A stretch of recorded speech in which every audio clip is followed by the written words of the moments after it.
Bran Castle is not a fairy tale.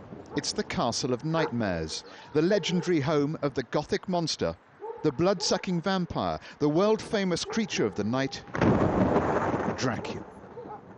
Today, Dracula is a multi-million-dollar brand and attracts millions of visitors, making this castle Romania's biggest tourist attraction. The face of Dracula, the fictional character based in fact on the real-life Romanian despot, tyrant and ruler, Vlad Dracula. Here, he's a folk hero for holding back the Turkish army and stopping the Ottoman Empire from extending further into Europe. Vlad Dracula killed hundreds of his enemies as he forced them to build the castle. If any refused or simply displeased him, he would impale them on metal staves until their slow death. Poianari, the local name for Dracula's castle, was built around the beginning of the 13th century. Much later, Maria, the Queen of Romania, inherited the castle and designed the interior to make it look as different as possible from its grim past. She used it as a summer residence and threw many parties in the rooms, all except this one, the prisoner's room, where Vlad the Impaler was once held prisoner. She knew better than anyone that as the shadows lengthen and night falls, his spectre is never far away.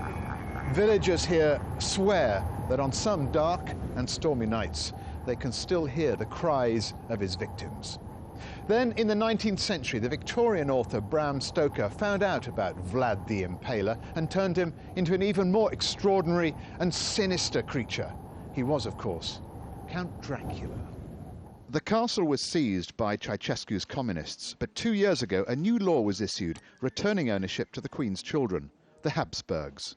And now they want to sell, and the sale is causing a national outcry. The press has been coarse on my statement that it will bring at least 100 million euros. I'll say it again.